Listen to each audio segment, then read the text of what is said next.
Assalamu alaikum dear students. How are you 10th class? Hope you all are fine by the grace of Allah subhanahu wa ta'ala. Student, as you know that we are studying chapter number 5 and this program is about the sub-program in file handling. Today we are going to discuss the topic numeric function. Some function which we have learned in yesterday lesson. Today we are going to discuss more function and these are the numeric function. Numeric function means which is applicable on numerical value. Okay, now student, the fifth function which we are going to discuss, that is a fixed function. अब सबसे पहले हम इसका purpose पढ़ लेते हैं. Purpose क्या है? The purpose of this function is to obtain an integer value by simply dropping of the decimal part.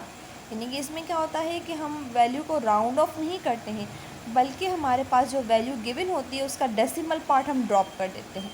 यानी कि डेसिमल पार्ट को हम स्किप कर देंगे, जो आपके पास वैल्यू आएगी वो आपके पास प्रोवाइड कर देगा. ये किसका फॉर्मेट है? ये आपके पास फंक्शन है फिक्स का function fix. Okay, this function is use to return the value simply dropping by a decimal part. यानी कि डेसिमल पार्ट को वो इग्नोर कर देगा और आपके पास जो आपकी वैल्यू होगी वो आपको रिटर्न कर देगा.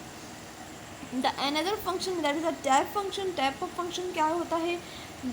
This purpose function is use to print certain column position on your screen. देखिए, आपको पता है कि हमारी जो स्क्रीन होती है that is a combination of rows and column. यानी कि वो रोज़ एंड कॉलम की फॉर्म में डिस्ट्रीब्यूट होती है. मैं आपको इस तरह फॉर्मेट बता सकती हूँ कि ये हमारे पास स्क्रीन है, ठीक है.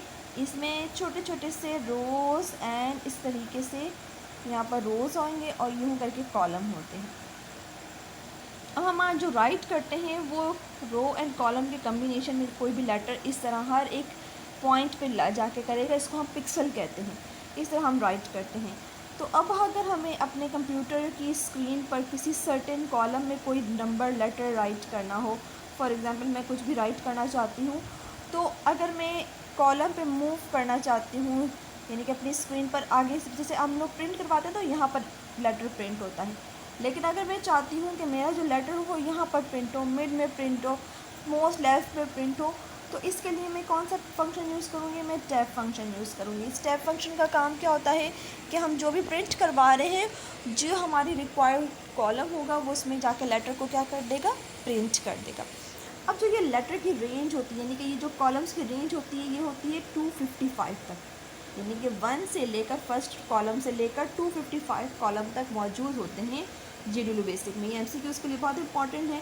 आपको पता होना चाहिए कि x की रेंज कितनी होती है. 255 आपके पास होती है, ठीक है. इसका सिंपल आपके पास देखिए हम यहाँ पर है, हमने लिखा प्रिंट पाकिस्तान. अब हमने पाकिस्तान के साथ कोई टैब नहीं दिया, तो ये बिल्कुल फर्स्ट से स्टार्ट करेगा, यानी कि फ़र्स्ट कॉलम से स्टार्ट करेगा पाकिस्तान लिखना. उसके बाद हमने लिखा टैब 2, उसके बाद उसने 2 टैब पर क्या लिखा गया? Is my.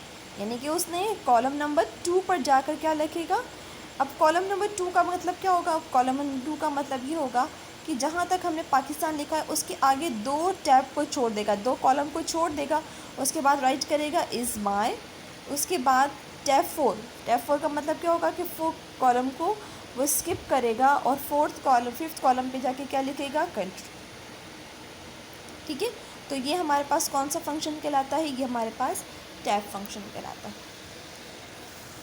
RND फंक्शन बहुत ही सिंपल सा फंक्शन है कि आपको 0 और 1 के दरमियान कोई भी रैंडम नंबर आपको आपके पास क्या कर देगा? प्रिंट कर देगा. जैसे हमने यहाँ पर आपके पास किया फॉर i = 1 to 5. अब हमने 5 नंबर्स को प्रिंट करवा रहा है. वो एवरी टाइम क्या करेगा? कोई भी नंबर इंटीजर नंबर को लेकर उसका क्या कर देगा आपको? वो आपको सिंपल कोई भी रैंडमली कोई भी नंबर आपको क्या करता रहेगा? रिटर्न करता रहेगा, ठीक है. The same sequence of the random number The same sequence of the random is generated each time the problem is written unless the random number generated is re-exceed. ठीक है. यानी कि जब तक वो नंबर से उस रेंज से एक्सीड नहीं होगी तब तक वो क्या करता रहेगा? प्रिंट करता रहेगा.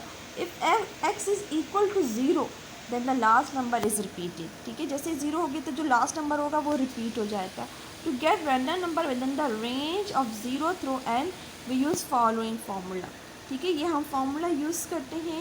ये फार्मूला क्यों यूज़ करते हैं कि with in the range of 0 through n, यानी कि n नंबर तक हमने अपना कोई भी जो भी हमने है ना नंबर प्रिंट करवाना है तो वो हम इस फार्मूले के मदद से हम करवा सकते हैं। तो हमने देखिए यहीं पर हमने लिखा हमने 5 नंबर प्रिंट करवाने तो हमने 5 का रूप अप्लाई कर दिया।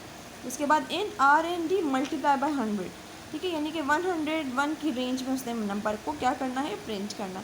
तो ये आपके पास देखिए रैंडम नंबर आ गया। Right students, so next is a log function. आप लोगों ने 9th में मैथ्स में आपने लॉग फंक्शन पढ़ा होगा। लॉग फंक्शन क्या मालूम करता है, it is use to return natural logarithm, यानी कि जो भी आपके पास वैल्यू होगी उसका वो लॉग फाइंड आउट करके आपको वो रिटर्न कर देगा। सिंपल है इसको यूज़ करना, हम लिखेंगे प्रिंट लॉग और आगे हम वैल्यू दे देंगे तो वो सिंपल हमें क्या कर देगा, उस नंबर का हमें रिटर्न कर देगा, लॉग की वैल्यू रिटर्न कर देगा। ठीक है, तो इसका पर्पज़ क्या होगा, it is use to return natural logarithm. ठीक है, so log is basic is a log to base e, यानी कि वो ई की बेस आपके पास होती है ना, ये आपको पता होगा, हमने 9th में भी डिस्कस किया था इस बारे में। तो सिंपल आप लोगों ने बस ये याद करना है कि this function is use to return natural logarithm. उसके बाद हमारे पास है SPC फंक्शन। SPC फंक्शन क्या होता है, यानी कि ये प्रिंट स्टेटमेंट के साथ यूज़ होता है। ठीक है, और ये जितने हमने स्पेसेस छोड़ने हैं अपने स्क्रीन पर वो हम आगे नंबर दे देंगे तो वो उस नंबर को उतने नंबर को कॉलम को छोड़कर वो आपको क्या कर देगा, वो नंबर को प्रिंट कर देगा। ठीक है, जैसे ओवर और उसके बाद हमने 15 स्पेसेस दिए तो 15 स्पेसेस आ गए, उसके बाद देयर आ गया। तो ये SPC फंक्शन क्या करता है, this function skip x spaces. ठीक है, क्या स्किप करता है, एक्स स्पेसेस। अब एक्स स्पेसेस की रेंज क्या होती है, 255 तक होती है, यानी कि हम 255 तक की रेंज इसको दे सकते हैं कि इतने आपके पास स्पेसेस को स्किप कर सकता है, 255 तक स्पेसेस को स्किप कर सकता है। नेक्स्ट आपके पास जो फंक्शन है that is a beep function. Beep function क्या होता है, this function is use to sound produce करता है स्पीकर 800 हर्ट्ज़ तक, यानी कि इसकी जो फ्रीक्वेंसी है वो 800 हर्ट्ज़ है।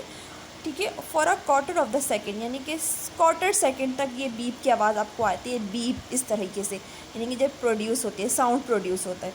तो इसका सिंपल आपके पास क्या है, आप सिंपल बीप टाइप करके एंटर प्रेस करोगे तो आपको ये बीप की आवाज़ सुनाई देगी। कितनी देर के लिए, फॉर क्वार्टर अ सेकेंड, यानी कि 1/4 ऑफ सेकेंड, यानी कि सेकेंड के चौथे हिस्से तक आपको ये साउंड प्रोड्यूस होता हुआ नज़र आएगा।